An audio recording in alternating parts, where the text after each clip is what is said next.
Mon frère m'a facturé 3500 € pour une croisière familiale, exigeant que je paie pour nos parents. Seul à mon anniversaire, j'ai répondu compte clôturé. Il a paniqué, révélant que cet argent était pour son loyer. Je l'ai simplement bloqué. J'étais assise dans le noir avec une seule bougie, réalisant que ma famille ne m'avait pas seulement oublié. Elle m'avait effacé. Mais quand la facture de leur croisière de luxe est arrivée quelques jours plus tard, je n'ai pas été en colère. J'ai simplement fermé la banque d'Élise pour toujours. C'est là que le silence devient plus assourdissant que les cris. Le glaçage à la vanille avait commencé à durcir. C'est ce détail qui m'a finalement brisé. J'étais assise sur le sol de mon appartement, le dos pressé contre le mur froid du salon, fixant une petite boîte en carton rose de la boulangerie du coin. À l'intérieur, 2 cupcakes gourmands, un au citron, un à la vanille. Je les avais achetés moi-même à 17h30, juste après avoir terminé ma journée de travail, disant au barista avec un sourire forcé et fragile qu'ils étaient pour une petite réunion. C'était le premier mensonge de la nuit. Il n'y avait pas de réunion. Il n'y avait que moi, le bourdonnement du réfrigérateur et les chiffres lumineux de l'horloge numérique du micro-ondes. 23h58. 2 minutes restantes. Mon téléphone gisait sur le sol à côté de ma cuisse. Son écran était éteint.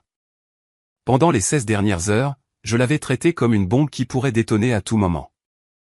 Je l'avais vérifié obsessivement, vibrant presque d'un espoir pathétique et enfantin.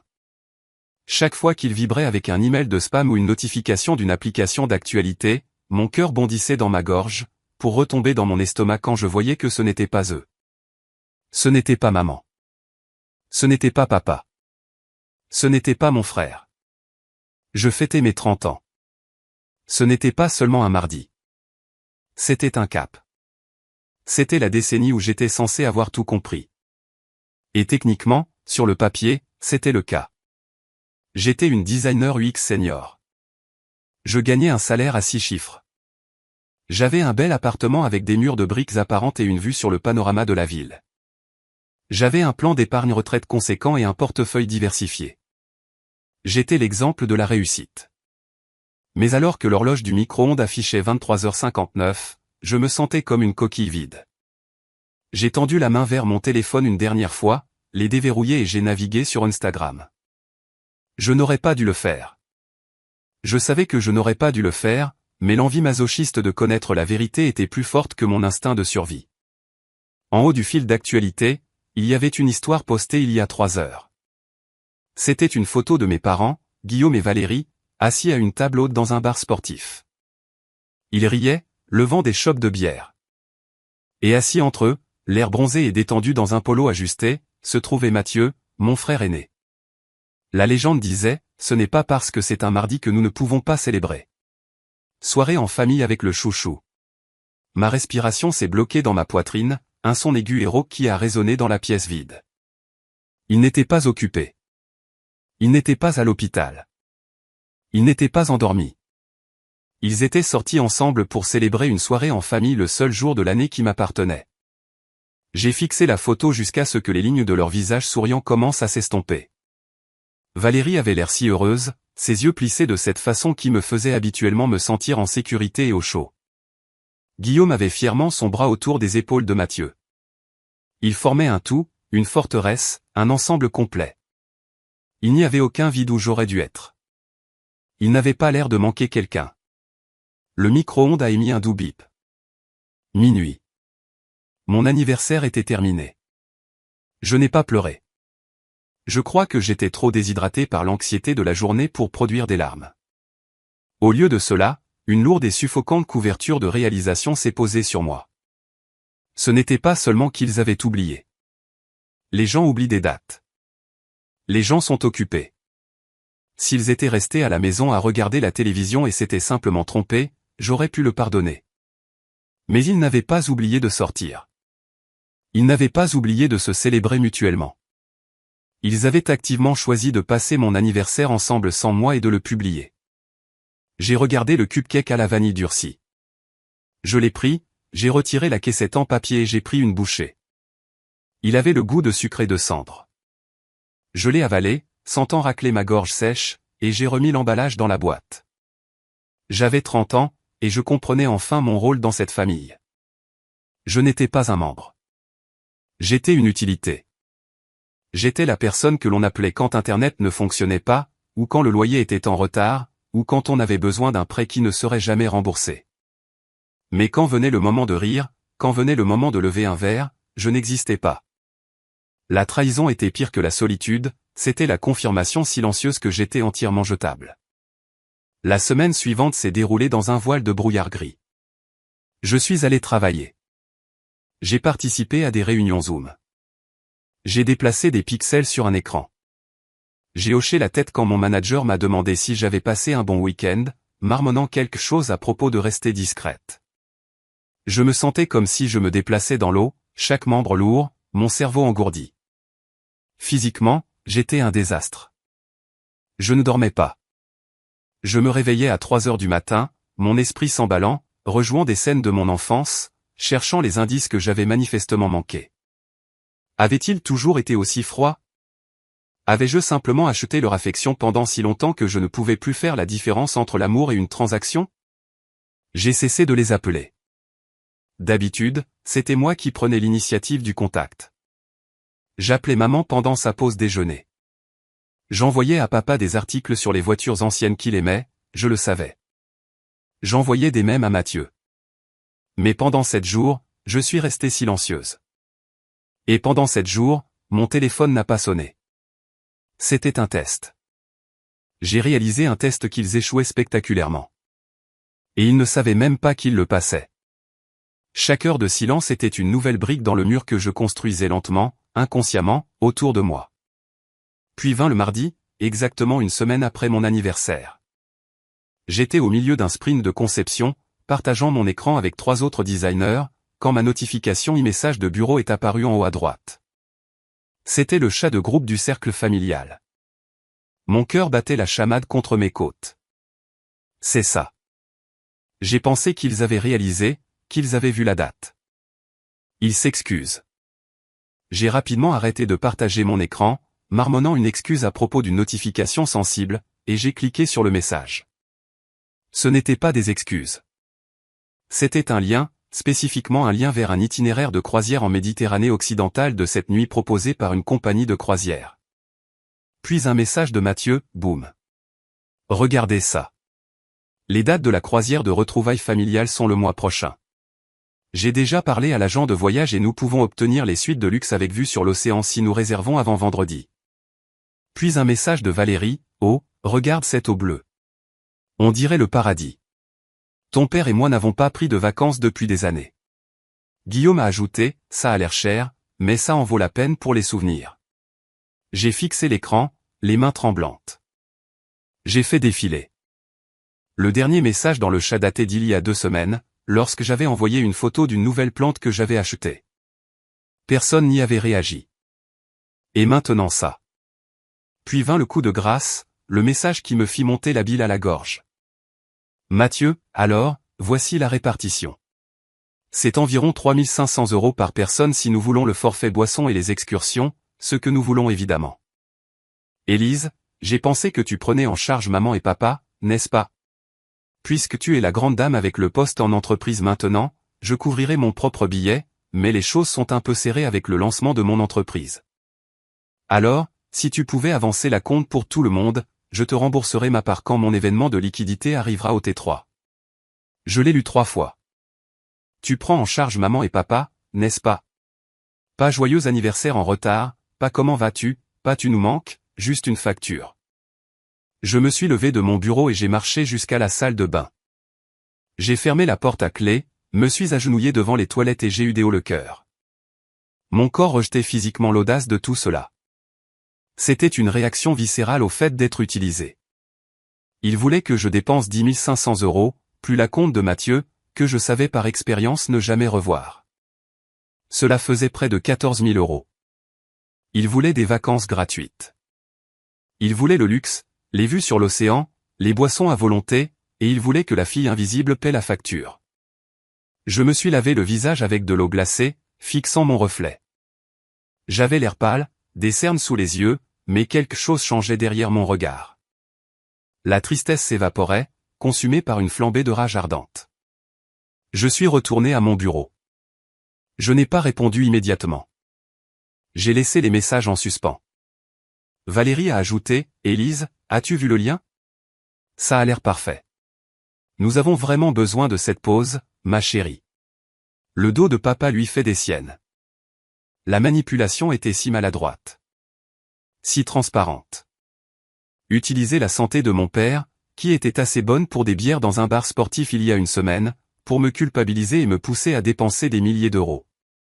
J'ai regardé mon application bancaire. J'avais l'argent.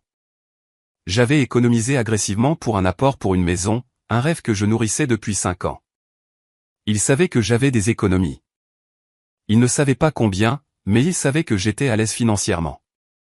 Il me traitait comme un coffre-fort, supposant que la combinaison ne changerait jamais, mais ils avaient oublié une chose cruciale. C'était moi qui détenais les clés. Pour comprendre pourquoi ce message texte m'a semblé un coup de poignard dans le dos, il faut comprendre l'histoire de la banque d'Élise. Cela a commencé quand j'avais 22 ans, juste après l'université. J'ai décroché mon premier poste de designer junior. Le salaire n'était pas incroyable, mais c'était stable. Le même mois, Guillaume a pris sa retraite anticipée. Ce n'était pas une retraite planifiée. Il a simplement quitté son emploi à l'usine parce qu'il n'aimait pas la nouvelle direction. Valérie m'a appelé en pleurant. Ils étaient à court d'argent pour le prêt immobilier. Juste cette fois, a-t-elle dit. Juste jusqu'à ce que la pension arrive. J'ai payé 1200 €. J'ai mangé des nouilles instantanées pendant 3 semaines pour compenser. Puis ce fut le chauffe-eau. Puis l'assurance automobile. Puis les soins dentaires. Au cours des 8 dernières années, ce juste cette fois est devenu un abonnement mensuel à leur style de vie. J'avais remboursé leur carte de crédit 2 fois. Je leur avais acheté un nouveau système de chauffage, ventilation et climatisation. J'avais essentiellement subventionné toute leur existence pour qu'ils n'aient pas à réduire leur niveau de vie. Et puis il y avait Mathieu. Mathieu, mon frère, avait 34 ans. Il était charmant, beau et complètement inutile. Il n'avait jamais occupé un emploi traditionnel plus de 6 mois. C'était un entrepreneur. D'abord, une entreprise de dropshipping. Je lui ai prêté 2000 € pour les stocks. Les stocks ne se sont jamais matérialisés, mais il a eu un nouvel ordinateur de jeu. Puis ce fut un système d'investissement en crypto-monnaie. J'ai refusé de lui donner de l'argent pour celui-là, et Valérie ne m'a pas parlé pendant un mois, me disant que j'étouffais son potentiel et que je devais soutenir les rêves de mon frère. Actuellement, Mathieu était un coach de vie aspirant. Il publiait des citations inspirantes sur Instagram et affirmait qu'il construisait une clientèle haut de gamme. En réalité, il vivait dans le sous-sol aménagé de la maison de mes parents, un sous-sol que j'avais payé pour faire rénover il y a 3 ans afin qu'il puisse avoir son propre espace. Mathieu était l'antagoniste de ma vie, mais un antagoniste subtil. Il ne me frappait pas, il me vidait. C'était un vampire avec un sourire. Il savait exactement comment manipuler nos parents. C'était lui qui était physiquement présent, celui qui regardait des matchs de football avec papa et faisait du shopping avec maman. Il leur donnait son temps, qu'il valorisait plus que mon argent, même si mon argent était la seule raison pour laquelle ils avaient la liberté de profiter de ce temps. Il contrôlait le récit. Pour eux, Mathieu était le génie en difficulté qui n'avait juste besoin que d'un coup de pouce. J'étais la froide machine corporative qui jetait de l'argent sur les problèmes mais n'était pas chaleureuse comme lui. J'ai regardé le chat de groupe. La demande de Mathieu de 3500 € n'était pas seulement de la cupidité. C'était une démonstration de pouvoir. Il voulait être le héros qui organisait les retrouvailles familiales, celui qui rassemblait tout le monde pour une magnifique croisière en Méditerranée. Mais il voulait que je paie pour sa gloire. Il voulait le crédit sans le coup. J'entendais sa voix dans ma tête, ce ton doux et dédaigneux qu'il utilisait toujours quand je lui demandais un remboursement. Allez, et ne sois pas une comptable. Nous sommes la famille. L'argent n'est qu'énergie. Ça va et ça vient. Ça venait de moi et allait vers lui. C'était la seule direction que cela prenait. J'ai pensé à la dernière fois que je les avais vus, il y a 2 mois, lors d'un grand repas de famille.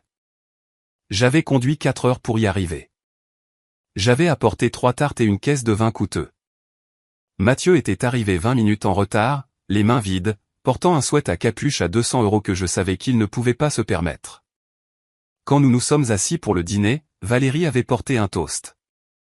À Mathieu, avait-elle dit, rayonnante, pour avoir enfin lancé son site web. Nous sommes si fiers de ta vision. Personne n'a porté un toast à ma promotion au poste de chef de projet senior. Personne n'a posé de questions sur le projet que je venais de livrer à 2 millions d'utilisateurs. J'étais assise là, mangeant de la dinde sèche, réalisant que j'étais juste l'investisseur silencieux du spectacle de Mathieu. Et maintenant, l'investisseur fermait le fond. J'ai regardé le message à nouveau. Tu paies pour maman et papa, n'est-ce pas? L'arrogance dégoulinait de l'écran. Ce n'était pas une question. C'était une instruction. J'ai fermé les yeux et j'ai pris une profonde inspiration.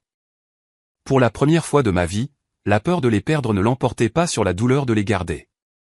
Le lien qui avait cédé le jour de mon anniversaire se retournait maintenant pour les frapper. Je n'allais pas discuter. Je n'allais pas expliquer que c'était mon anniversaire la semaine dernière. Je n'allais pas supplier pour des excuses qu'ils n'étaient pas capables de donner. J'allais faire quelque chose de beaucoup plus permanent. Je n'ai pas répondu immédiatement au chat de groupe.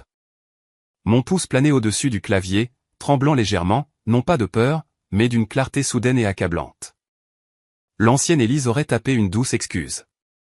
L'ancienne Élise aurait dit, je ne peux pas me permettre tout ça pour l'instant, mais peut-être que je peux aider avec la compte. L'ancienne Élise se serait excusée d'exister, mais l'ancienne Élise est morte au moment où elle a mangé un cupcake rassis seule dans le noir pendant que sa famille portait un toast à son absence avec son propre argent. J'ai posé le téléphone sur mon bureau, écran vers le bas. Je devais voir les dégâts. Je devais savoir exactement à quoi j'avais affaire avant d'agir.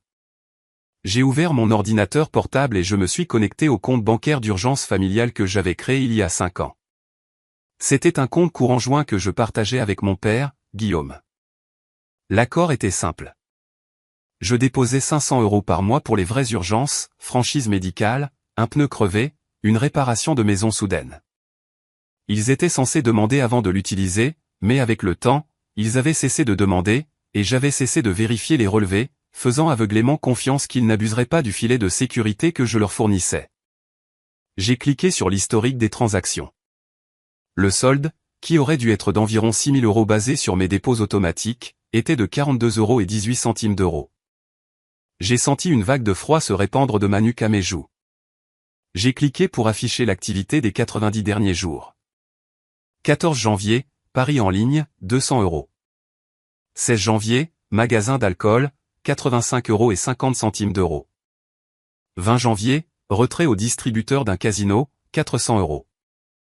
22 janvier, magasin de jeux vidéo, 65 €. 24 janvier, lavage auto de luxe, 150 €. Mon père ne jouait pas. Mon père ne jouait pas aux jeux vidéo et mon père conduisait une vieille Ford de 2014 qu'il lavait dans l'allée avec un tuyau. Mathieu. J'ai fait défiler plus loin. C'était une hémorragie. Station-service, collation, magasin de vapotage, abonnement en ligne à des chaînes sportives premium. C'était un flux constant de mon argent durement gagné qui allait directement dans les poches de Mathieu, déguisé en dépenses familiales. Mes parents lui avaient donné la carte de débit. Ils avaient remis les clés du coffre-fort à la personne même dont j'essayais de les protéger. Puis je l'ai vu, la transaction qui a fait tourner la pièce. Mardi 23 janvier. La taverne du Vieux-Port, 184,50 €. La date de mon anniversaire. J'ai cliqué sur les détails de la transaction. L'horodatage était 20h42. Il n'était pas seulement sorti sans moi. Il n'avait pas seulement ignoré mon existence. J'avais payé pour la célébration. J'avais payé la bière qu'il buvait.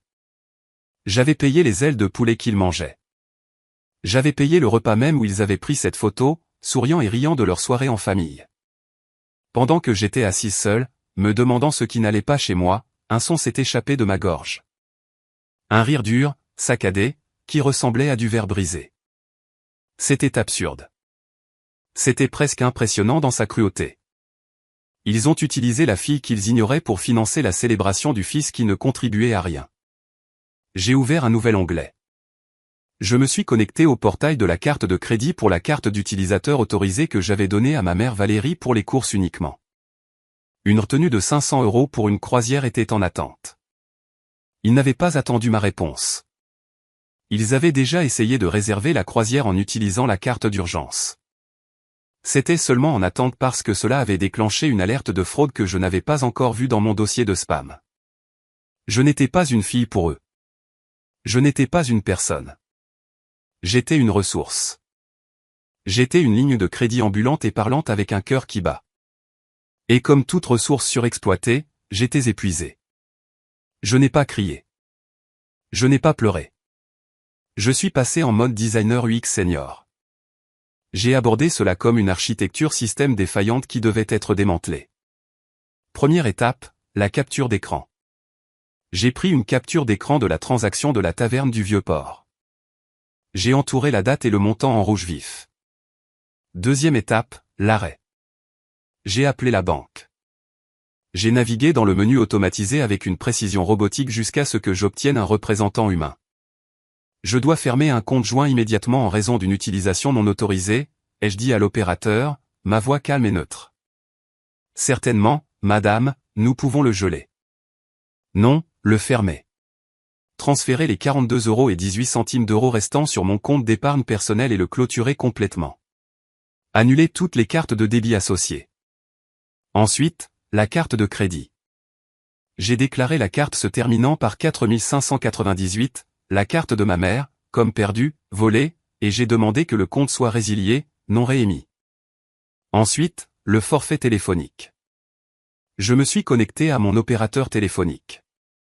Il y avait 4 lignes. J'en ai sélectionné 3, celle de Guillaume, Valérie, Mathieu, et j'ai cliqué sur suspendre le service. Puis j'ai initié une demande de transfert de responsabilité à l'adresse email de mon père. Ils avaient 24 heures pour assumer les paiements ou les lignes seraient déconnectées définitivement.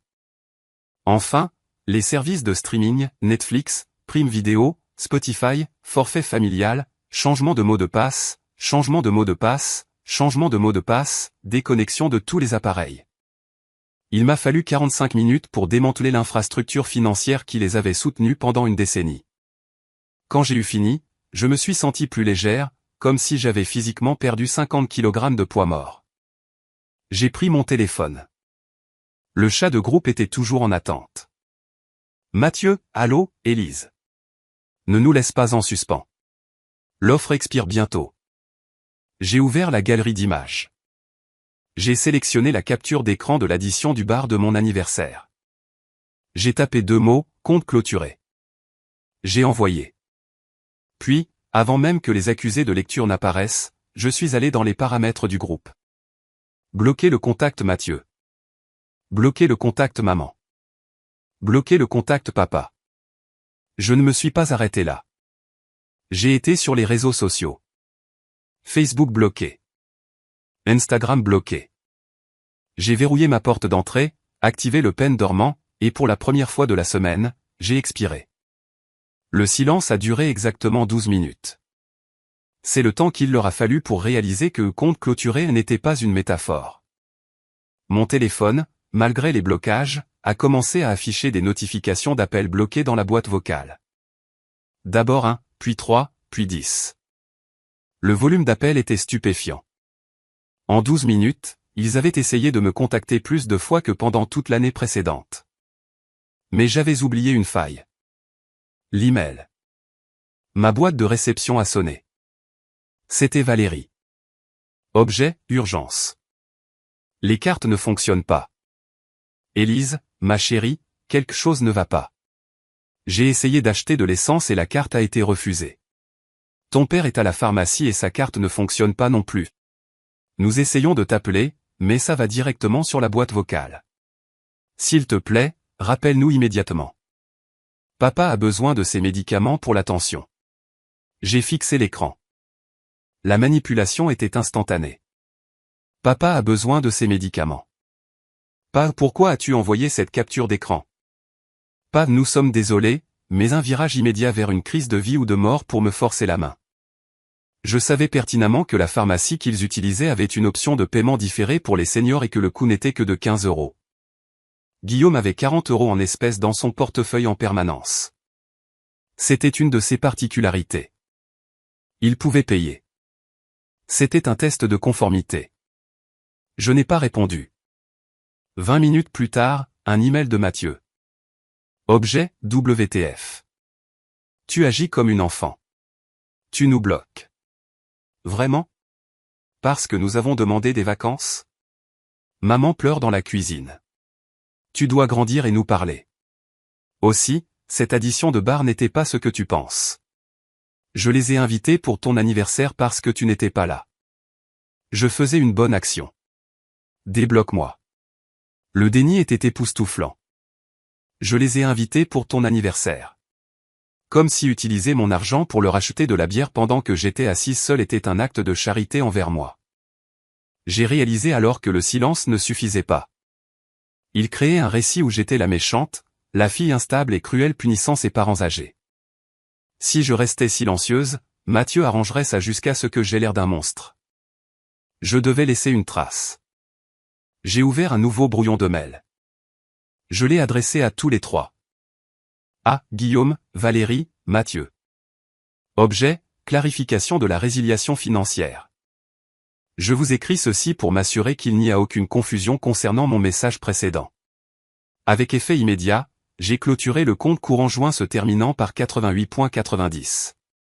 J'ai annulé la carte de crédit se terminant par 4598. J'ai suspendu vos lignes téléphoniques et vous ai retiré de tous les abonnements numériques partagés. Concernant l'affirmation de Mathieu selon laquelle il vous aurait invité pour mon anniversaire, le relevé de transaction montre que la carte 88,90, financée exclusivement par mes dépôts de salaire, a payé l'addition. J'ai payé 184,50 € pour être exclu de mon propre 30e anniversaire. Ce sera la dernière dépense que je couvrirai pour cette famille. Ne venez pas à mon appartement. N'appelez pas mon travail.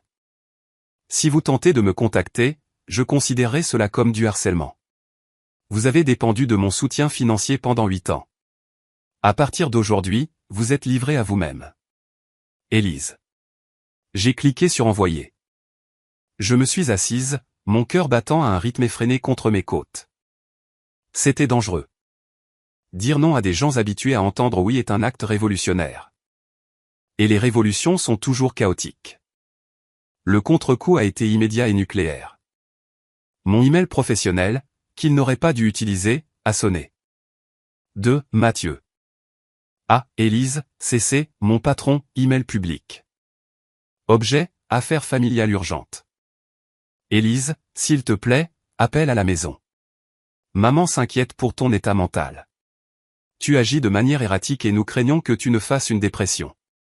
Nous voulons juste aider. Il avait mis mon patron en copie. Mon sang s'est glacé. C'était la guerre. Mathieu savait exactement ce qu'il faisait.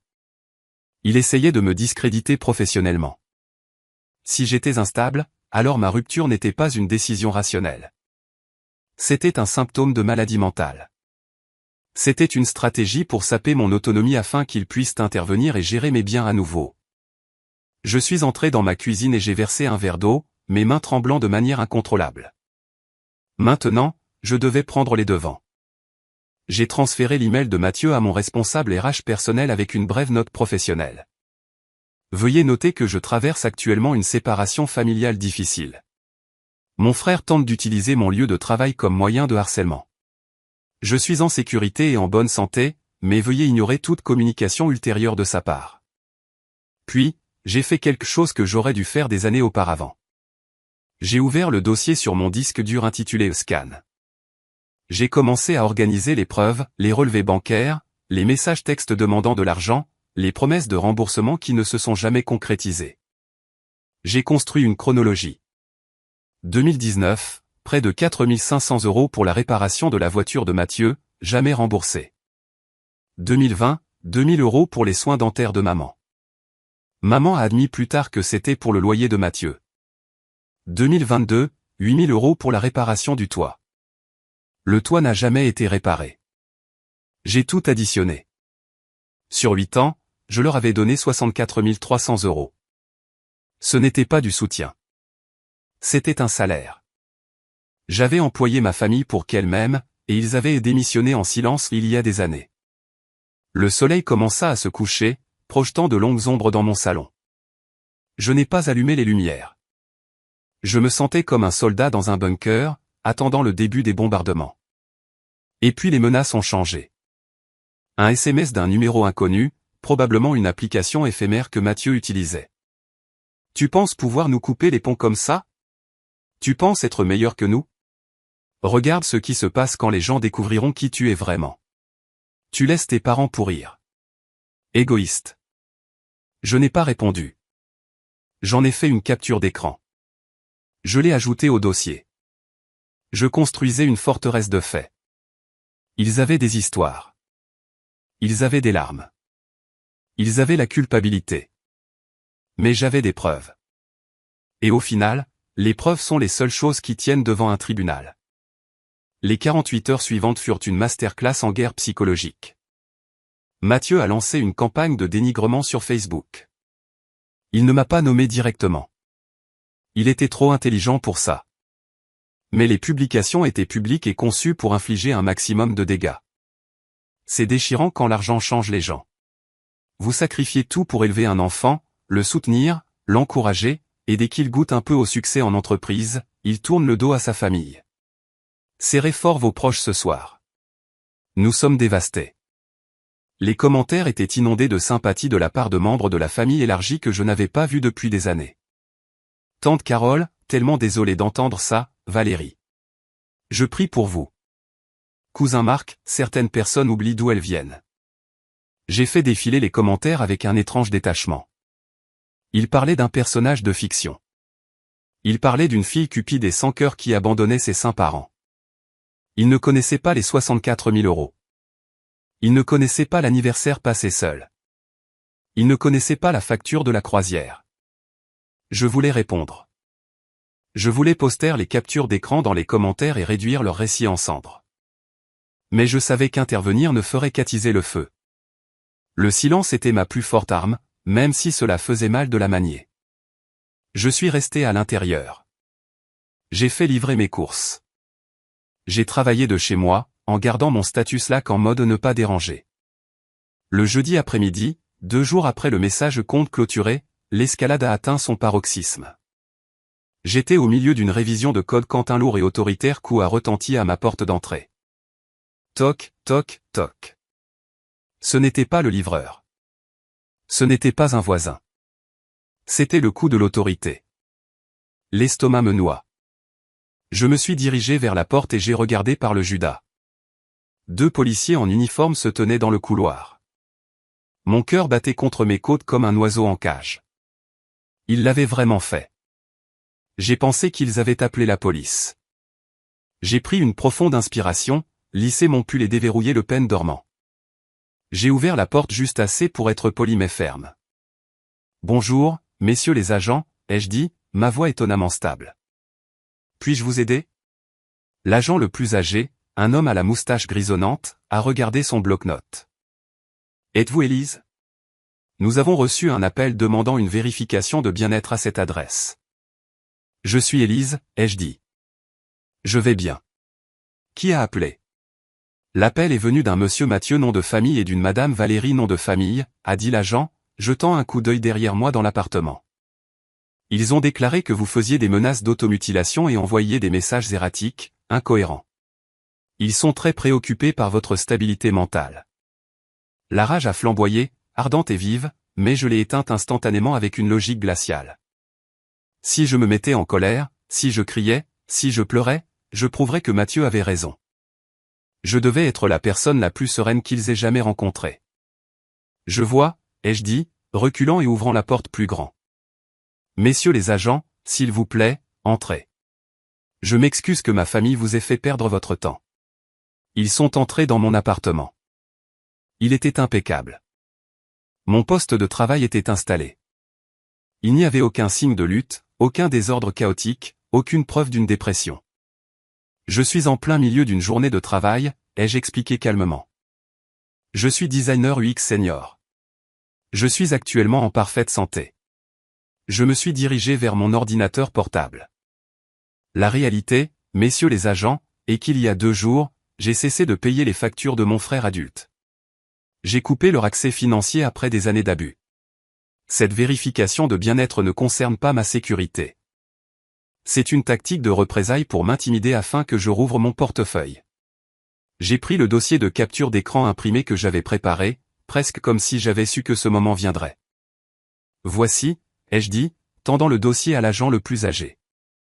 C'est l'email que je leur ai envoyé expliquant calmement la coupure financière. Ce sont les SMS menaçants que mon frère m'a envoyés hier. Et voici l'email qu'il a envoyé à mon patron pour essayer de me faire virer. L'agent a feuilleté les pages. Ses sourcils se sont levés. Il a montré la capture d'écran du SMS à son partenaire. Il a dit que vous envoyiez du charabia, a noté le partenaire. Ça ressemble à un relevé bancaire. Exactement, ai-je dit. Ils assimilent mon refus à de la folie. L'agent le plus âgé a fermé le dossier et me l'a rendu. Son attitude s'est adoucie instantanément. Il avait l'air fatigué. Il avait probablement vu cette dynamique une centaine de fois auparavant. L'inquiétude instrumentalisée par des proches manipulateurs. Je suis désolé de vous déranger, madame, a-t-il dit, son ton respectueux. Vous ne semblez pas en détresse. Nous devons donner suite à ces appels, mais il est clair que c'est une affaire civile. Je comprends, ai-je dit. Puis-je vous demander de faire une chose pour moi? Quoi donc? Veuillez documenter dans votre rapport que je suis lucide, en sécurité et employé. Et veuillez informer les appelants que s'ils envoient à nouveau la police chez moi, je déposerai plainte pour fausse déclaration à la police et harcèlement. L'agent a hoché la tête d'un air sombre. Nous leur ferons certainement savoir. Bonne journée, Élise. Ils sont partis. J'ai fermé la porte à clé. J'ai appuyé mon front contre le bois frais de la porte. Ils avaient essayé de m'humilier. Ils avaient essayé de me faire traîner hors de ma propre maison devant mes voisins. Ils voulaient tellement me briser qu'ils étaient prêts à impliquer la loi. Mais ils avaient mal calculé. Ils pensaient que la police verrait une fille hystérique et célibataire. Au lieu de cela, la police a vu une professionnelle poser avec des preuves écrites. Je n'avais plus peur. La peur s'était évaporée, remplacée par un sens cristallin du but. J'ai marché jusqu'à la fenêtre et j'ai regardé la ville. J'étais seul. Mon téléphone était silencieux. Ma famille me haïssait. Et pour la première fois en 30 ans, debout dans cette pièce calme, j'ai ressenti un sentiment de paix profond et accablant. La visite de la police avait été le coup de semonce, l'embuscade est arrivée 3 jours plus tard. C'était un samedi matin. J'avais décidé de m'aventurer dehors pour la première fois depuis la vérification de bien-être. J'avais besoin de café, d'air frais et de la simple assurance que j'existais toujours dans le monde physique en dehors des murs de mon appartement. Je me suis habillé avec soin, gants, blazer, lunettes de soleil, armure. Mon immeuble avait un grand hall d'entrée vitré avec un comptoir de conciergerie et un coin salon pour les invités. D'habitude, c'était un espace de transition calme où les gens hochaient poliment la tête et continuaient leur chemin. Alors que les portes de l'ascenseur s'ouvraient au rez-de-chaussée, j'ai entendu la voix. Ce n'était pas un cri, c'était pire. C'était une supplication théâtrale et sanglotante, nous voulons juste la voir. Elle ne va pas bien. Vous devez nous laisser monter. C'est une urgence médicale. Mon estomac a chuté. Je suis sorti de l'ascenseur et je les ai vus. Mathieu se tenait au comptoir de la conciergerie, penché sur le guichet, gesticulant agressivement devant le gardien de sécurité terrifié du week-end, un jeune homme nommé Kevin. Valérie était assise sur l'un des canapés en velours, le visage enfoui dans un mouchoir, pleurant audiblement. Guillaume se tenait maladroitement à côté d'elle, regardant le sol, sa posture affaissée par la défaite. Ils avaient mis en scène un spectacle. Ils jouaient le rôle de la famille désespérée et aimante essayant de sauver leur fille mentalement malade d'elle-même. J'aurais pu faire demi-tour. J'aurais pu appuyer sur le bouton du 14e étage et me cacher dans ma forteresse. Mais quelque chose en moi, cette même clarté froide et dure qui m'avait aidé à fermer les comptes bancaires, s'est mise en place. J'avais fini de fuir. J'ai traversé le sol de marbre, mes talons claquant fortement. Le son a traversé le hall comme un coup de marignage. Kevin, ai-je dit, ma voix portant clairement à travers la pièce. Vous n'avez pas besoin de les laisser monter. Je suis juste ici. Le tableau s'est figé. La tête de Valérie s'est levée brusquement. Mathieu s'est retourné, son visage passant instantanément de frère inquiet à brute arrogante. Élise, a crié Mathieu, marchant vers moi les bras ouverts comme s'il allait me prendre dans ses bras. Dieu merci. Nous étions si inquiets. Regarde-toi. Tu as l'air horrible. Je n'ai pas bronché. Je n'ai pas reculé. J'ai levé une main, paume ouverte. Arrête. Ne t'approche pas. Il a arrêté de cligner des yeux. Élise, arrête le cinéma. Nous sommes là pour t'aider. Maman est une épave. Nous allons te ramener à la maison, t'aider et régler ce désordre. Il n'y a pas de désordre, Mathieu, ai-je dit assez fort pour que les deux voisins attendant leur VTC entendent. Il y a juste un compte bancaire clôturé. Valérie s'est levée, le visage taché. Élise, s'il te plaît, a-t-elle gémi, marchant vers moi. Pourquoi nous fais-tu ça? Pourquoi nous punis-tu? Nous t'aimons. Nous voulons juste être une famille à nouveau. Vous voulez une croisière en famille, maman, ai-je dit, ma voix tremblante légèrement mais gagnant en force. Vous ne me voulez pas. Vous voulez le porte-monnaie. C'est un mensonge, a claqué Mathieu, son visage se tordant. C'est exactement ce que nous avons dit à la police. Tu es paranoïaque. Tu penses que tout le monde t'utilise. Tu es malade, Élise. Il a regardé autour du hall, jouant pour l'audience. Elle fait une dépression, a-t-il dit au voisin près de la porte. Elle est délirante. Je le suis. J'ai fouillé dans mon sac. Je n'ai pas sorti une arme. J'ai sorti le dossier. Le même dossier que j'avais montré à la police, mais mis à jour. Kevin, ai-je dit au gardien, s'il vous plaît, appelez à nouveau la ligne non-urgence de la police. Dites-leur que les personnes qui ont déposé le faux rapport jeudi sont maintenant en train de pénétrer illégalement. Tu ne ferais pas ça, a dit Guillaume, parlant pour la première fois. Sa voix était faible. Élise, nous sommes tes parents. Alors commencez à agir comme tel, ai-je crié. Le son a déchiré ma gorge, brut et angoissant. La maîtrise s'est fissurée juste une seconde, révélant les 30 ans de douleur en dessous. Les parents n'oublient pas le 30e anniversaire de leur enfant pour aller boire avec leur frère. Les parents ne facturent pas à leur fille 14 000 € pour des vacances auxquelles elle n'a pas été invitée. Le hall est devenu silencieux. Les voisins ont arrêté de regarder leur téléphone. Je me suis tourné vers Valérie. Tu veux savoir pourquoi je suis paranoïaque? Tiens. J'ai jeté les papiers sur la petite table basse entre nous. Ils se sont éparpillés. Des relevés bancaires surlignés en jaune fluo. 23 janvier. J'ai pointé mon doigt, tremblant. Mon anniversaire.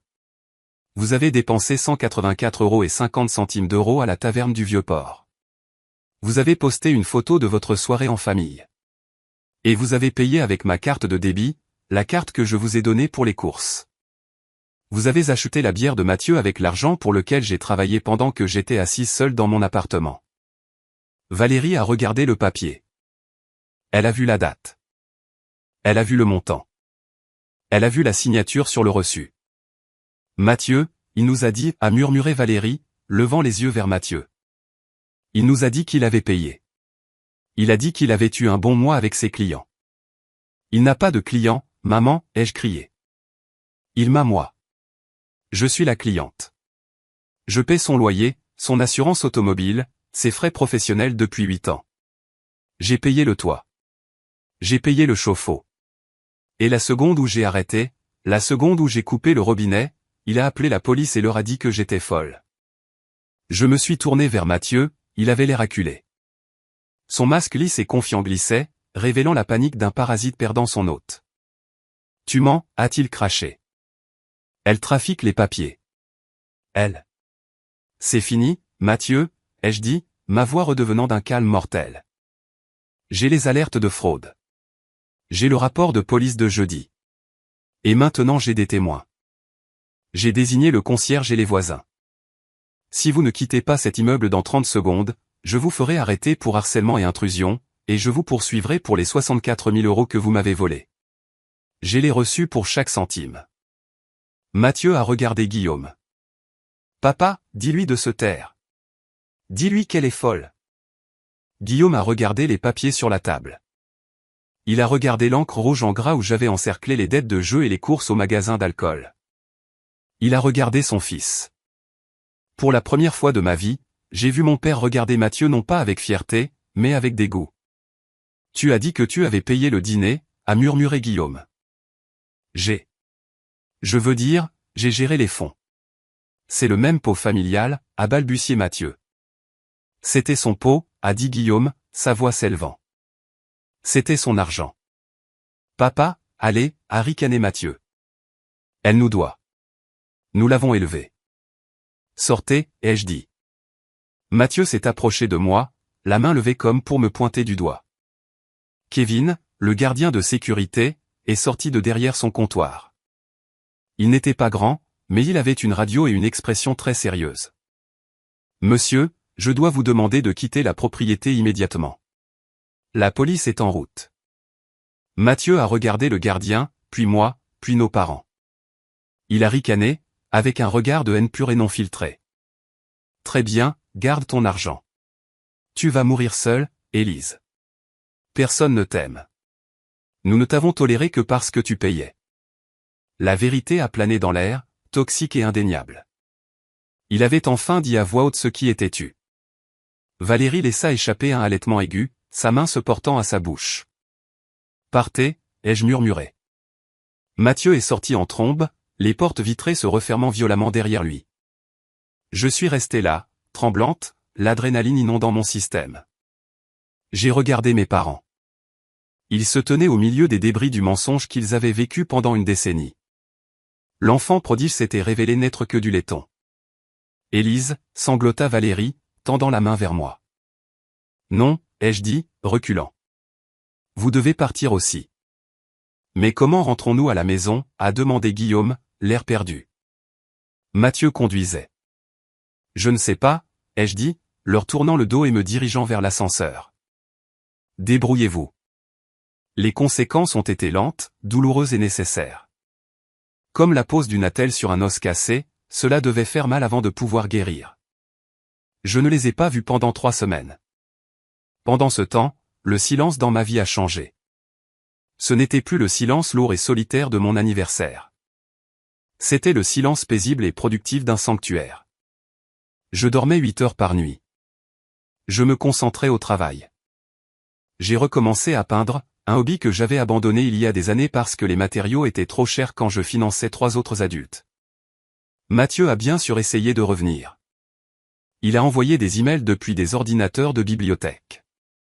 Il a envoyé de longs manifestes décousus sur le karma et les sœurs ingrates. J'ai transmis chacun d'eux à l'agent de police qui avait effectué la vérification de bien-être, les ajoutant au dossier. Finalement, la réalité de sa situation l'a rattrapé. Sans mes subventions et avec les comptes de maman et papa bloqués, son style de vie s'est évaporé. J'ai appris par un cousin qu'il avait dû vendre son équipement de jeu, puis sa voiture. La dernière fois que j'ai eu des nouvelles, il travaillait à temps partiel dans un entrepôt, vivant dans un studio à quelques villes de là parce que mes parents lui avaient enfin, miraculeusement, dit qu'il ne pouvait pas vivre dans le sous-sol s'il ne contribuait pas. La confrontation dans le hall avait brisé quelque chose chez Valérie et Guillaume. Cela avait brisé l'illusion. Ils ne pouvaient pas oublier ce que Mathieu m'avait dit, nous ne t'avons toléré que parce que tu payais. Un mardi soir, exactement un mois après l'incident du hall, l'interphone a sonné. J'ai regardé le moniteur. C'était Valérie. Elle était seule. Elle ne tenait pas de mouchoir. Elle tenait une boîte Tupperware. J'ai hésité. Mon doigt planait au-dessus du bouton de déverrouillage. Je n'avais pas besoin de la laisser monter. Je n'avais plus jamais besoin de quoi que ce soit d'eux.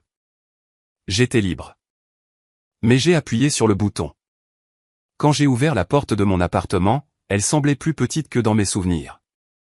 Plus âgée. Le stress du dernier mois avait creusé de profondes rides sur son visage. Elle se tenait dans le couloir, serrant la boîte en plastique comme une bouée de sauvetage. J'ai fait des lasagnes, a-t-elle dit doucement. Végétarienne, comme tu les aimes, avec des épinards. J'ai regardé la boîte. Je n'ai pas besoin de nourriture, maman. Je sais, a-t-elle dit. Elle a baissé les yeux sur ses chaussures. Je sais que tu n'as besoin de rien de nous. C'est ce que j'ai finalement réalisé. Elle a pris une respiration, levant les yeux vers moi avec des yeux larmoyants. Je suis allé à la banque. Élise, je leur ai fait imprimer tout pour les 5 dernières années. Je me suis appuyé contre l'encadrement de la porte, les bras croisés. Et j'ai vomi, a-t-elle dit sans détour. Je me suis assise sur le parking et j'ai vomi. J'ai vu les transferts. J'ai vu les dates. J'ai vu les moments où tu m'as dit que tu mangeais du riz et des haricots pour économiser de l'argent. Et la même semaine, Mathieu a dépensé 300 € en basket. Elle a commencé à pleurer, mais ce n'étaient pas les plaintes théâtrales du hall. C'était un pleur silencieux et honteux. Nous l'avons laissé faire, a-t-elle murmuré. Nous aimions qu'il soit à la maison. Nous aimions qu'il soit amusant et nous t'avons juste utilisé. Nous t'avons utilisé, Élise, parce que tu étais la plus forte, parce que tu ne disais jamais non. Nous t'avons puni d'être responsable. Elle a posé les lasagnes sur la petite table près de mon entrée. Je l'ai mis à la porte, a-t-elle dit. Il est parti. Papa a changé les serrures hier. J'ai senti une boule se former dans ma gorge. Ce n'était pas du pardon. Pas encore. Le pardon est un paysage qu'il faut traverser, pas une porte que l'on franchit. Mais c'était une validation. C'était la vérité. Pourquoi ne m'as-tu pas appelé le jour de mon anniversaire, ai-je demandé. La question qui avait tout déclenché. Valérie a tressailli. Mathieu a dit que tu travaillais. Il a dit qu'il t'avait envoyé un message et que tu avais dit que tu étais trop occupé pour nous. Il a dit, sortons juste. Elle ne veut pas être dérangée. Et tu l'as cru? C'était plus facile de le croire, a-t-elle admis, sa voix brisée. Parce que si nous le croyions, nous n'avions pas à nous sentir coupables de nous amuser sans toi. Elle m'a regardé, ses yeux implorants. Je suis tellement désolé, Élise. Je ne m'attends pas à ce que tu rouvres les comptes. Je ne veux pas de ton argent. Papa a trouvé un travail à temps partiel à la quincaillerie. Nous allons nous débrouiller. Je voulais juste que tu saches que je te vois maintenant. Je vois ce que nous avons fait. J'ai regardé cette femme qui m'avait si profondément déçu, mais qui se tenait maintenant dans mon couloir, délestée de ses illusions, essayant de me donner des lasagnes. Je ne l'ai pas serrée dans les bras. Je n'étais pas prête pour ça. Les cicatrices étaient trop fraîches.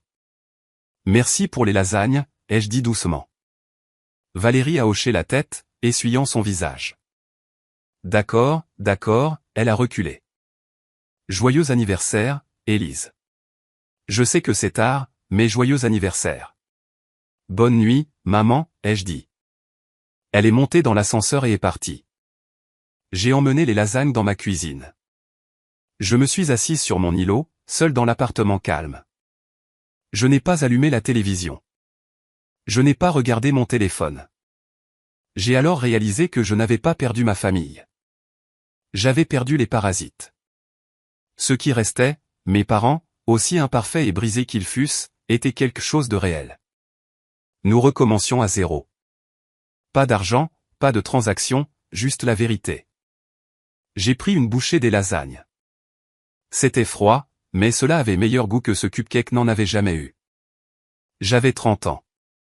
Mon compte bancaire était plein. Mon appartement était paisible. Et pour la première fois, je n'attendais pas que le téléphone sonne. Je vivais, tout simplement. There we go. Been good waiting for the girlfriend to wake up, thinking what to do today, laying in bed. That's fair, that's fair.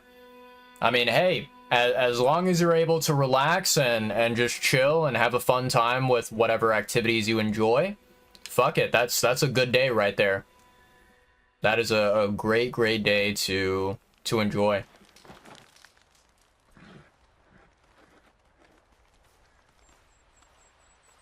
Come on, pal. Okay. Yep.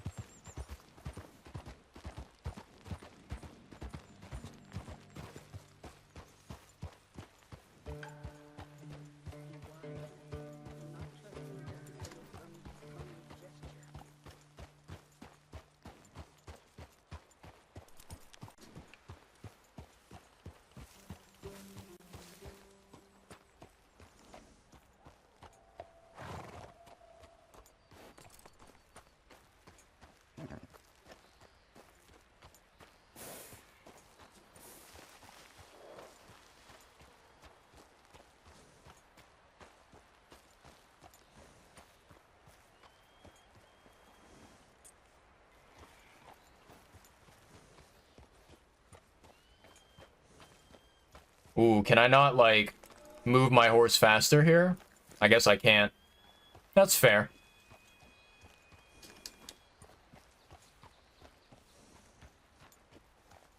That's fair enough.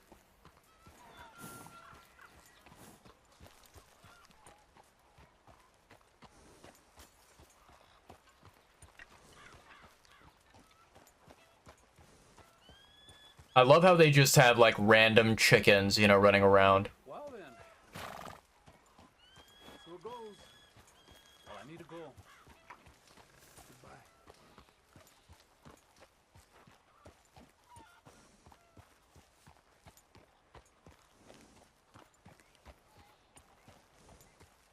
I don't know if there's a place I can hitch my horse, so I'll probably just go ahead and leave him here. There we go. Let's see. How's Red Dead? Red Dead is awesome. I'm really enjoying the story so far. We've reached chapter 6, which is a pretty big, you know, pretty big chapter in terms of the content that it has. I've heard that chapter 6 is quite lengthy, and there's quite a lot to do in chapter 6, but the good news is that we are kind of nearing the end of the game, which is really awesome. You know, we're getting closer and closer to the epilogue. So yeah, I'm looking forward to it a lot for sure. Yeah, poor Lenny passing away. That's kind of rough, you know.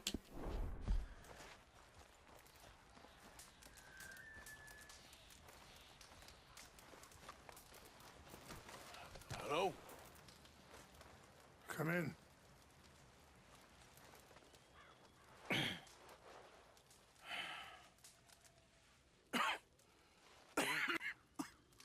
You don't sound very well. I'm not. I think I'm dying. And I hope you find peace. I don't know too much about peace. Apparently not. Did you have fun with my son, the impetuous prince? I believe you went on a raid with him. I'm sorry. I suppose I lack the grandeur of a conventional king. I don't know too many kings. Colonel Favors, he has already exacted some measure of revenge for the raid. 2 women were assaulted by his men. I'm very sorry about all of this. Yes. Sometimes the correct path, the bravest path, is the least obvious and also the gentlest. I'm a great disappointment to my son. Your son seems to want a war. My son thinks there is glory in death. Maybe he's right, but for me, I saw death being handed out so freely by the most foolish of men. I never could equate it with victory. Glory has come in service. Maybe. Maybe not, I don't know. I've killed a lot of people. For a whole lot of dumb reasons. I ain't never seen much glory in it. Well, your friend, Mr. Vanderlyn, he talks a lot. I don't know him, but my son is easily led. I'm not sure I get you. Well, perhaps we could go for a ride. I'm an old man. My whole life I have tried to bring peace. But I ain't doing so good. Then maybe you can take pity on my plight. Please, it won't take long. And maybe I can help you with that cough. Sir! I'm glad I caught you, sir. Captain Monroe, do you know my friend, Mr. Morgan? No, sir. I don't have the pleasure. Arthur Morgan. It's an honor, sir. How can I help you, Captain? I was just in Saint Denis. I spoke with the mayor. It's not good news, I'm afraid. May I ride with you for a little? Of course. Follow me. Why not? Where Sure. are we going? I want to show you a site up in the mountains that's long been sacred to me. A place for reflection. Okay. Not bad, not bad. Let's see. Asked about Helldivers 2. I have never played Helldivers 2, Coco. Like, I you know, basically I'll give a little bit of context here, right? So I don't own Helldivers 2, but my brother does. He has it on his Steam account, and you know, we kind of set up this like Steam family sharing type situation where, you know, I can get access to the games that he owns, and then he can access the games that I own as well. So I could download Helldivers 2 and I could play the game if I wanted to. To be completely just like, yeah, very straightforward, very honest, Helldivers 2 is not really a game that I personally find to be fun. Like I know that I've never played it before, but I've seen other people play it. I've seen, you know, Twitch streams, I've seen videos, clips, whatever, of people playing Helldivers 2. It doesn't look like it's fun for me. Like I never got any feeling of excitement watching, you know, the game be played. And I would say 99.99% of the time, if it is not a game that looks fun or interesting to me, then I know that it will not feel fun or interesting to play 99.99% of the time. Because that's you know, I've experienced things in the past where, you know, I've watched someone play a game and I'm like, maybe I should try it out. And I try out the game and then it ends up being something where I'm like, nah, not my vibe, not my cup of tea, you know? So Helldivers 2 is not really a game where I'm like, ooh man, I want to play it, I want to boot it up, I want to experience it. It's more so a game where, like, if my friends were to be like, yo, Cappy, hop on Helldivers 2 with us, I'd be like, okay, sure, I'll hop on with you guys, I'll play with you guys because they're my friends, and I know that I will have fun with them regardless of whatever game it is that I'm playing. So it's like, you know, if Greasy or if someone else were to be like, yo, let's do some Helldivers 2 co-op or whatever, I would be down to experience that, but it is not a game where I am interested in playing it like by myself, or I'm interested in playing it with random people. It's just not something that I care about. I have, like, you know, so many countless other video games that I would rather spend my time on than Helldivers 2.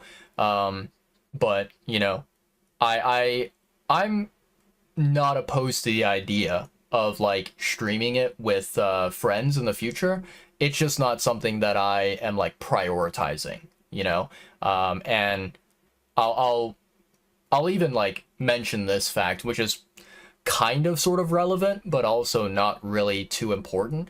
I don't really have, like, a crap ton of space on my PC. You know, I think that my hard drive, I think, well, okay, I should say that my SSD, the solid state drive that I have, which is where I put all my games on, right? That SSD has 500 gigabytes of space, and I do have a lot of stuff installed on that SSD. So right now, you know, I have Red Dead Redemption 2 installed, and I'm currently playing it. There's a couple of other games that I do also have as well, but those games are kind of smaller size and not really that, you know, meaningful, not really that significant in terms of storage. Red Dead Redemption 2 is 120 gigabytes of space, and as of right now, I think that if I were to check how